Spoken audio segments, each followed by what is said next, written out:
Na občini Radovljica so pripravili pogovor s predstavitvijo aktualnih občinskih naložb in sodelovanja v Evropskem tednu mobilnosti.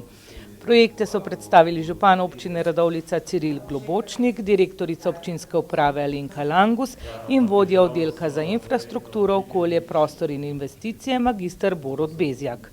V radovljiški občini je ta čas predstavljenih več naložb v kolesarske steze, pločnike in tematske poti ter uvedenih ukrepov za umirjanje prometa, ki prispevajo tako k trajnostni mobilnosti kot prometni varnosti. Živeti zdravo je moto letošnjega Evropskega tedna mobilnosti, prav tako pa želite tudi vašim občanom. V ta namen se zelo prizadevate. Ja, res je, no, jaz sem zelo vesel. Mi smo pripravili pravzaprav uradno otvoritev za ta povezovalni del med Lescami in pa Radovljico, pravzaprav navezava na Lipniško dolino. In res se veselim, no, ker smo pripravili te pogoje za pešce, kolesarje in 22. imamo namen s kolesarskim izletom v živo testirati in tukaj res vabim vse naše občanke in občane, da se v čim večjem številu udeležijo tega, ker bo to zunaj, ni bojazni, da ne bi zadostili pogojem NIJZ-ja. Seveda mi je pa zelo pomembno sporočilo, no, da mi se res trudimo ne samo na tem delu, da zavarujemo najbolj ranljive skupine, torej tukaj v tem primeru so pešci in pa kolesarji, in tako bomo tudi v naslednjih letih nadaljevali. Tudi drugi projekti so že zarisani? Ja, saj nadaljevanje tega projekta v sklopu, ki smo tudi dobili nepovratna sredstva, je obnova železniške ceste v Lescah, ki bo tudi imela kolesarsko in pa pešpot. Seveda so pa tudi drugi odseki, ki bojo pa predvsem naravnani na to državno kolesarsko cesto oziroma kolesarsko pot.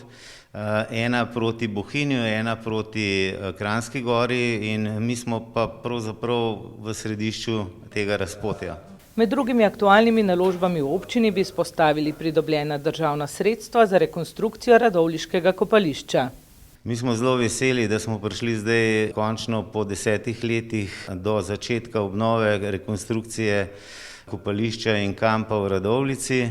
Zelo vesel sem, da je Ministrstvo za šolstvo nam namenilo 1,5 milijona evrov za ta projekt in se veselim pričetka obnove v jesenskem času. Seveda ta obnova bo pa trajala kar v 2021, 2022 in 2023, kajti ne želimo, da v poletnem času trpi tako, bom rekel, letni del sezone na kopališču in pa tudi v samem kampu. Trajnostna mobilnost je premikanje na trajnosten način s hojo, kolesarjenjem in uporabo javnega potniškega prometa. Za spodbujanje trajnostne mobilnosti pa so med drugim pomembne tudi varne in urejene površine za pešce in kolesarje.